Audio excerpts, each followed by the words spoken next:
ఉన్న బంగారాన్ని విడిపించి ఆ రోజు ఆన్లైన్ రేటుకే మేము కొంటాం. Sharma gold company. Suman TV ప్రేక్షకులకి నమస్తే. మహాకుంభమేళ మీ అందరికీ తెలుసుగా, అసలు ఎంత మందో వస్తారు, కోట్లాది మంది అక్కడికి వెళ్ళి స్నానం ఆచరిస్తారు. మీ అందరికీ తెలుసు. అసలు స్నానం ఎందుకు చేయాలి మహాకుంభమేళ వస్తే?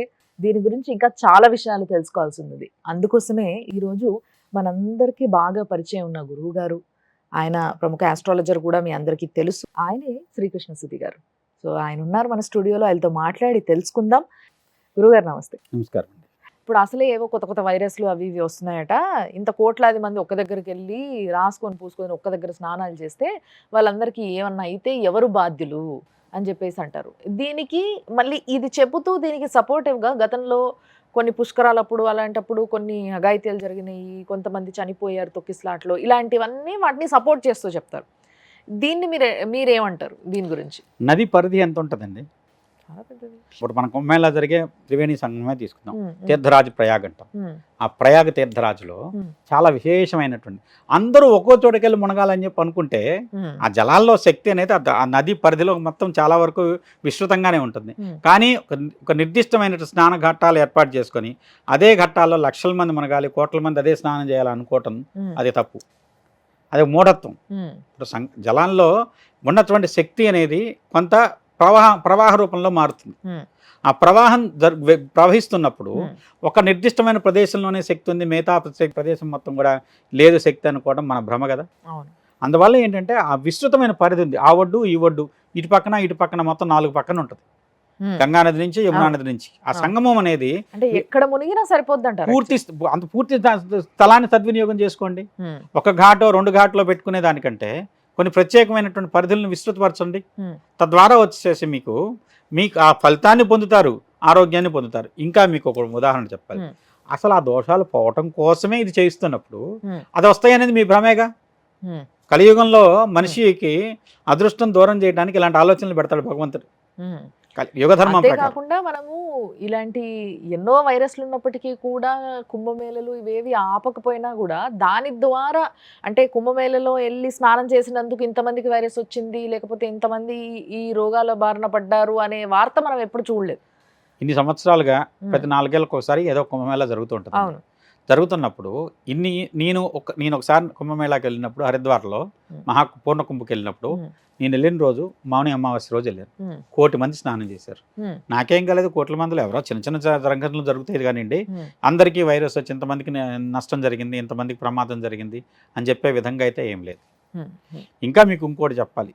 ఈ సంవత్సరం ఏదన్నా ఉంటే కొత్త ఉగాది తర్వాత, మన ఉగాది తర్వాత ఒక సూర్యగ్రహణం తర్వాత అయితే కొంచెం జాగ్రత్త పడటం అవసరం. సూర్యగ్రహణం కంటే ముందే జరుగుతుంది కాబట్టి అంత ప్రమాదం ఏం లేదంటారు. ఓకే. సో మరి ఈ మహాకుంభమేళలో అంటే మీరు ఇప్పుడు ఆ స్నానానికి ఉన్న యొక్క ఏదైతే ప్రాధాన్యత ఉందో దాని గురించి చెప్పినారు. అందులో స్నానం చేయడం వల్ల ఏం జరుగుతుందని ఆశించవచ్చు ఎవరైనా? ఎందుకంటే అందరికీ స్వార్థమే, ఏదో కావాలని, ఏదో దొరుకుతుందని, ఏదో వస్తుందని, ఏదో మారిపోతుందని వెళ్ళే స్నానం చేస్తారు అందరూ. సో వాళ్ళకి మీరేం చెప్తారు? వృషభస్థ కుంభు సాధ్యంగా వచ్చేసి ఐశ్వర్యం కోసం చేసేది. ఐశ్వర్యం కోసం. ఓకే.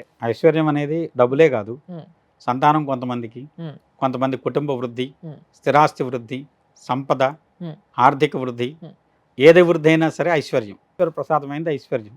కాబట్టి ఈశ్వర ప్రసాదమైన ఐశ్వర్యం లభిస్తుంది. కాబట్టి ఈ కుంభమేళాలో వెళ్ళి స్నానం చేయండి. కొంతమంది మిమ్మల్ని అడుగుతారు, గురుగారు మరి మాకు అసలు చాతనవ్వదు, మేము అసలు అంత దూరం వెళ్ళి స్నానం చేసే అంతగా ఆరోగ్యంగా లేము, కానీ మాకు చెయ్యాలని ఉంది, ఏం చేయొచ్చు అంటారు? చాలా మంది బాటిల్లో నింపుకొని వస్తారు. అక్కడ బాటిల్లో చాలా కమర్షియలైజ్ చేసి అమ్ముతూ ఉన్నారు. మా కుంభమేళ ఎక్కడ జరుగుతుంది అక్కడ అదే జరుగుతుంది. సో అన్ని ప్లాస్టిక్ బాటిల్సే, మళ్ళీ అవన్నీ అమ్మిన తర్వాత వీళ్ళన్నీ తీసుకొచ్చుకొని అక్కడ నుంచి ఆ నీళ్లు తలపైన చల్లుకుంటారు. దీనివల్ల ఉపయోగం ఉందంటారు? ఏమీ లేదు ఉపయోగం. ఏం లేదా?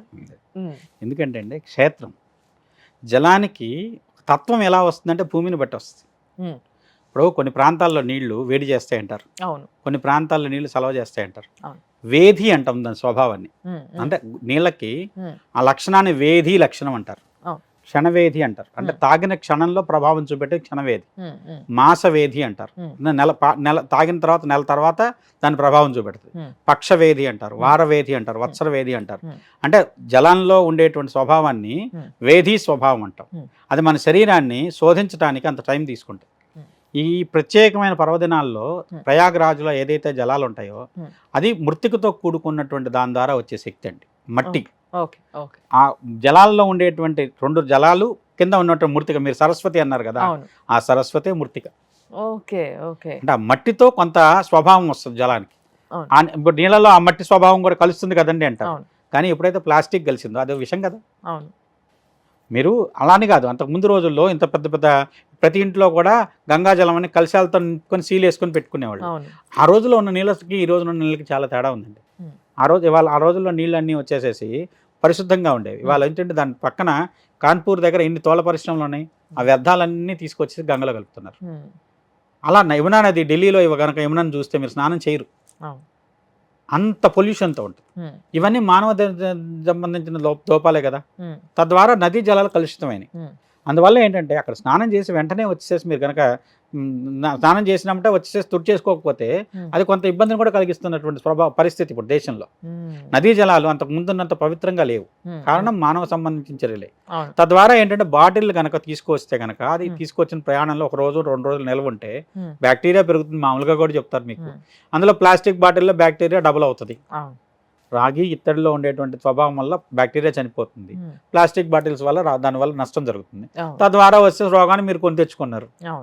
మరి మామూలుగా ఇప్పుడు ఇది ఒక 40-41 రోజుల ఏదైతే కుంభమేళ మహాకుంభమేళ సెలబ్రేట్ చేసుకుంటున్నాం మనం, ఇప్పుడు ఇది ఒక 40 డేస్ జరుగుతుంది. ఈ 40 డేస్లో మళ్ళీ ఎప్పుడు వెళ్ళాలి, ఏ రోజు వెళ్ళి మునగాలి? 40 రోజులు మునిగితే అదే విధంగా ఉంటుందా, అదే ప్రభావం చూపిస్తుందా మన శరీరం పైన కానీ మన ఐశ్వర్యం పైన కానీ, లేకపోతే ఇంకేదైనా స్పెషల్ డే ఉంటుందా గురువుగారు అని అడుగుతూ ఉంటారు మిమ్మల్ని చాలామంది. ప్రత్యేకమైన రోజులైతే ముఖ్యంగా చెప్పాలి అంటే పుష్య పౌర్ణమి 13వ తారీఖు, సంక్రాంతి ముందు రోజు. ఓకే. అలానే రవి మారేది సంక్రాంతి నాడు. అవును. సహజంగా ఏమవుతుందంటే ప్రతిసారి సంక్రాంతి తర్వాత పుష్య పౌర్ణమి వస్తుంది. ఈ సంవత్సరం ఏంటంటే పుష్య పౌర్ణమి సంక్రాంతి కంటే ముందు వచ్చింది. ఓకే. అందువల్ల పుష్య పౌర్ణమి మొదటి స్నానం చెప్తారు, 2వ స్నానం మకర సంక్రాంతి అని చెప్తారు. అలానే 3వ స్నానం వసంత పంచమి. ఓకే. ఆ ఫిబ్రవరి 2వ తారీఖు అనుకోండి వసంత పంచమి వచ్చింది, ఆ రోజు చెప్తారు 3వ తారీఖు. తర్వాత వచ్చేసి రథసప్తమి, చాలా విశేషంగా చెప్తారు. తర్వాత చివరిగా మళ్ళీ మాఘ పౌర్ణమి. మాఘ పౌర్ణమి చాలా విశేషం అండి. పౌర్ణమిలో మాఘ పౌర్ణానికి చాలా ప్రాధాన్యత ఉంది. ఎందుకంటే 3 మాసాలు దైవికంగా చెప్తారు, మాఘ, మాధవ, కార్తీక. ఈ 3 మాసాలు భగవత్ సంబంధమైనవి. అందువల్ల ఏంటంటే మాఘమాసానికి చాలా విశేషం ఉంది, సూర్యుడికి సంబంధించిన నెల. అందువల్ల సూర్యుడికి సంబంధించిన శక్తి ఏంటంటే ఆరోగ్యం భాస్కర ఆదిత్యేత్ అంటారు, ఆరోగ్యం ఇచ్చే సూర్యుడు. అందువల్ల ఏంటంటే సూర్యుడికి సంబంధించిన నెల మాఘమాసం. మాఘమాసంలో ఆదివారాలు విశేషం. అలానే అంటే పౌర్ణమి ఇంకా విశేషం. అలాంటి మాఘ పౌర్ణమి నాడు చివరిగా శివరాత్రి నాడు. ఇది స్నానానికి విశేషమైన రోజులు. అందువల్ల ఏంటంటే ఈ స్నానానికి ఆ రోజులు జనాలు ఎక్కువ ఉంటారు. 40 రోజులు కుంభంలో గురుడు ఉంటాం, అదే కుంభంలో వచ్చేసి రవి ఉంటాం, గురుడు వృషభంలో ఉంటాం. నెల 40 రోజులు ఉంటుంది కాబట్టి సాధ్యమైనంత వరకు కుంభంలో గురుడు మారిన తర్వాత, అంటే ఆల్మోస్ట్ మీకు వచ్చేసి ఫిబ్రవరి నెల తర్వాత, ఫిబ్రవరి 14, 13 తర్వాత నుంచి మీకు చాలా విశేషమైనటువంటి యోగం ఉండొచ్చు. అంటే ఈ ఋషులందరూ, బాబాలందరూ, అలానే అఘోరీలందరూ స్నానం చేసి చివరి స్నానం మాకు శివరాత్రి నాడు పెట్టుకుంటారు వాళ్ళు. దాని ముందు మీరు కనుక శివరాత్రికి ముందు ఎప్పుడైతే 13 తర్వాత శివరాత్రి మధ్యలో స్నానం చేస్తే విశేషమైన యోగం అంటాను. సో ఎవరైనా కుంభమేళకి వెళ్తున్న వాళ్ళు ఇది కూడా నోట్ చేసుకోండి. అండ్ ఇంకొకటి గురుగారు, ఇప్పుడు అక్కడ ఆ ఘాట్లో ముఖ్యంగా ప్రయాగరాజ్కి వెళ్ళినప్పుడు మహాకుంభమేళ మొదలవ్వబోతుంది అన్నప్పుడు వెళ్ళి చూస్తేనే, నేను వెళ్ళి చూస్తేనే అక్కడ రకరకాల పూజలు అండ్ కొంతమంది పిండాలు పెట్టడం ఇలాంటివి కూడా చేస్తూ ఉన్నారు. మరి ఈ కాలంలో ముఖ్యంగా ఈ కుంభమేళ సమయంలో అక్కడ ఏదైనా పూజలు, దానాలు ఇవేమైనా చేస్తారా? చేస్తే బాగుంటుందా? ఏంటి అసలు ఫలితం అనేది? సహజంగా అంటే ప్రయాగలో కనుక చేసే దానం విశేషం అండి. ఏ దానమైనా దాంట్లో ప్రత్యేకంగా ఏం చెప్తారంటే అండి, దానం అన్నమాట మీరు ఏదో లక్షలు దానం చేయాలి, కోట్లు దానం చేయాలి అని పెట్టుకోమాకండి. ప్రత్యేకంగా నారికేళ్ల దానం, అంటే కొబ్బరికాయను, తర్వాత కుష్మాండ దానం. కుష్మాండాన్ని మంచి గుమ్మడికాయను తీసుకొని దాన్ని నదీ జలాల్లో వదిలేసేయండి. దానం అంటే నదికే దానం చేయండి, దానికే దానం చేయండి. దానివల్ల విశేషం అండి. పంచనారికేళాలు, కుష్మాండం ఈ దానం వదలమంటాడు. తర్వాత పంచరత్నాలు దానం చేయటం. పంచరత్నాలు అంటే మనకి ఏవైతే కాంతితో కూడుకున్న ముత్యం పగడం తీసేసేసి, గోమేతికం వైడూర్యం తీసేసి మిగతా 5 రత్నాలు, మాణిక్యము, పుష్యరాగము, పచ్చ, తర్వాత వచ్చేసేసి మనకి నీలం, వజ్రం, ఈ 5 పంచరత్నాలు అనుకోండి. ఈ 5 రత్నాలను దానం చేయటం యథాశక్తి మీకున్న ఓపికను బట్టి. దానికి ప్రత్యామ్నాయంగా ఏదో ఒకటి అలాంటి రంగుతో కూడుకున్నటువంటి వస్త్రాలు కానివ్వండి, ఉపయోగపడేవి. ఇప్పుడు రత్నం అనేసరికి పిచ్చిరాళ్ళని రత్నాల కింద దానం చేసేసేసి మేము ఏదో దానం చేసాం అక్కడ అనేది నిజంగా అయితే ఫలితం రాదు. కాబట్టి అంటే ఒకవేళ రత్నం దానం చేయలేరు, 5 వస్త్రాలు తీసుకోండి, 5 రంగులవి, అవి దానం చేయండి. చాలా మంది సాధువులు ఉంటారు, వస్త్రం తీస్తే తీసుకుంటారు అందరూ, అలాంటివి దానం చేయండి, మీకు పుణ్యం వస్తుంది. తర్వాత వాళ్ళు సద్వినియోగం చేస్తారు కాబట్టి మీకు దాని ఫలితం వస్తుంది. కాబట్టి వస్త్రాలు దానం చేసినప్పుడు మాత్రం అక్కడ ఉన్న నాగ సాధువులకో ఎవరికో చేయాలి, చేసుకోవచ్చు, మంచిది. దానివల్ల ఇప్పుడు రత్నాలు దానం చేయమంటామండి. రత్నం అనేది ఇవాళ ఉన్న పరిస్థితుల్లో ఇప్పుడు వజ్రం దానం చేయాలి, 1 క్యారెట్ అయినా ఎంత అవుతుంది? దాదాపు 3-4 లక్షలు అవుతుంది. అవన్నీ చేయలేము మనం. అందువల్ల ఏంటంటే దాని బదులు ఒక తెల్లటి వస్త్రం దానం చేయండి, పుష్యరాగం పసుపు వస్త్రం దానం చేయండి, అలా 5 రంగుల వస్త్రాలు 5గురికి దానం చేయండి, చేయగలం కదా, ఇలాంటివి చేయండి. అంతే తప్పితే ఇప్పుడు దీంట్లో వచ్చేసేసి దాంట్లో గోదానం చేయండి. కొంతమంది ఏంటంటే ఎప్పుడైనా ప్రయాగ వెళ్తే వేణి దానం చేస్తారు, అంటే భార్యను తోట మీద కూర్చోబెట్టుకుని జుట్టు కత్తిరించేసేసి దాంట్లో స్నానం చేసేసి మళ్ళీ తాళి కట్టేసేసి, అంటే అప్పటి వరకు ఇక్కడ కొన్ని దోషాలు ఉంటాయండి. అంటే ముఖంగా మాట్లాడాలంటే మీడియా ముఖంగా ఇప్పుడు భార్యాభర్తలు ఇద్దరు సంసార జీవితంలో గడిపేటప్పుడు కొన్ని సందర్భాల్లో వచ్చేసి కలవకూడని రోజులు ఉంటాయి. ఆ రోజులు ఇద్దరు కలిసినప్పుడు వాళ్ళకి కొంత శాపమో లాంటి ఒక రకమైన దోషం ప్రాప్తిస్తుంది. అలాంటి దోషాలు పోవడం కోసం ఈ ప్రత్యేకమైన స్నానాలు. పితృతిథుల్లో కలవకూడదు అంటాం. అలానే దానికి వచ్చేసేసి అమావాస్య లాంటి తిథుల్లో కలవకూడదు, అనధ్యయనం అంటారు, అలానే త్రిషడాయాలు అంటారు, ఆ రోజుల్లో కలవకూడదు. ఇలాంటివి కలిసినప్పుడు సహజంగా కొన్ని దోషాలు సంక్రమిస్తాయి. ఆ దోషాలు పోవటం కోసం ఇలాంటి స్నానాలు కానివ్వండి, దానాలు కానీ చేస్తే విశేషమైన ఫలితం ఉంటుంది.